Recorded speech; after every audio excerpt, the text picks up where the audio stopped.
Bonjour et bienvenue. Je vais vous présenter en vidéo la démonstration de mon ouvrage paru tout récemment chez l'éditeur Edilivre. L'histoire est destinée aux enfants. En revanche, le livre vous est destiné. Que vous soyez parents, grands-parents, grands frères, grandes sœurs, tantes, oncles, baby-sitter, mais également professeurs des écoles en classe de maternelle ou de petite primaire. Étrange, me direz-vous.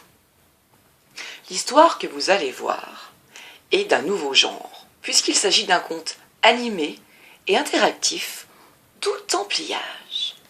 À l'aide d'une simple feuille de papier et de vos mains habiles, vous allez réaliser les différents personnages et objets qui composent cette histoire.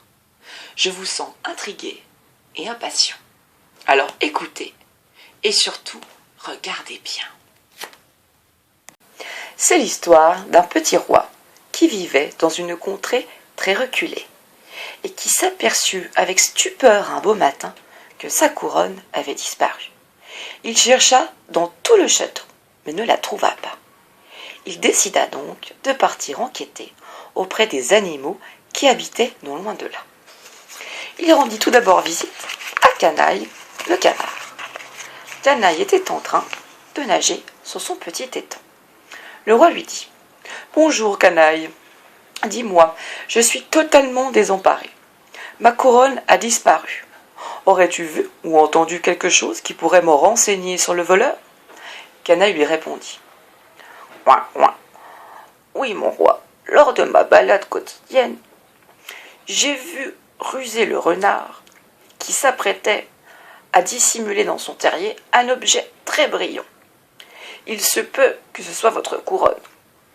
Mais il ne m'a pas vu, je me suis caché. Rusé me fait très très peur. » Le roi le remercia et partit en direction du terrier de Rusé le renard. Rusé le vit au loin. Il savait très bien pourquoi le roi lui rendait visite. Il décida au premier abord de nier. Le roi parla en ces termes. « Bonjour, Rusé. Sache que je suis ici, mais ce n'est pas une visite de courtoisie. Je sais de source sûre que tu as eu le toupet de voler ma couronne. Je te somme de me la rendre immédiatement. » Devant ces mots, le petit renard baissa les oreilles et lui dit « Oui, c'est vrai, mon roi, j'ai volé ta couronne. Malheureusement, je n'ai pas eu le temps de la cacher dans mon terrier.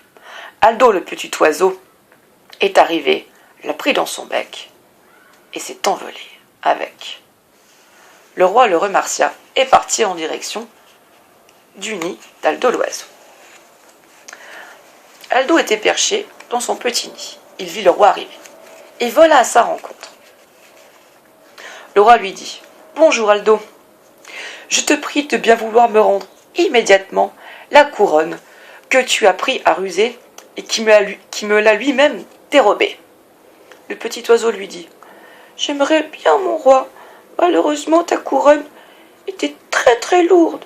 Elle est tombée dans le poulailler de Dame Poulette. Elle a tellement mauvais caractère que je n'ai pas osé aller la récupérer. » Le roi prit congé et partit en direction du poulailler. Il était un petit peu désappointé parce que Dame Poulette est une poule qui a très très très mauvais caractère. Elle déteste être dérangée. Il arriva devant chez Dame Poulette qui était en train de nettoyer devant sa porte. Dame Poulette lui dit « Qu'est-ce que vous faites ici? Vous n'avez pas honte de déranger les personnes en plein travail ?» Le roi lui répondit « Bonjour Dame Poulette, excusez-moi de vous déranger en plein labeur. Malheureusement, j'ai appris que ma couronne était tombée par inadvertance en votre demeure. Serait-il possible que vous me la rendiez ?» Dame Poulette lui dit « Mais je l'ai plus, votre couronne. Tout à l'heure, il y a eu une grosse bourrasque de vent, et elle s'est envolée sur la mer. Maintenant, décarpissez !» Le petit roi partit en direction du port. Il prit son petit bateau, et il navigua pendant une magnifique nuit étoilée. Malheureusement, une tempête éclata, et son bateau se cassa. Il en reconstruisit un beaucoup plus solide. Il prit même la liberté de se construire une cabine afin de pouvoir manger et dormir à l'abri. Et il navigua durant plusieurs jours. Et un beau matin, il accosta sur une île déserte, sur laquelle se trouvait une petite cabane. Il pénétra à l'intérieur, s'assit à la table, mangea, se reposa un petit peu, mais il aperçut une boîte qui l'intriguait. Il se rendit à côté de la boîte, l'ouvrit délicatement. Que pensez-vous qu'il y a à l'intérieur? Un bonbon?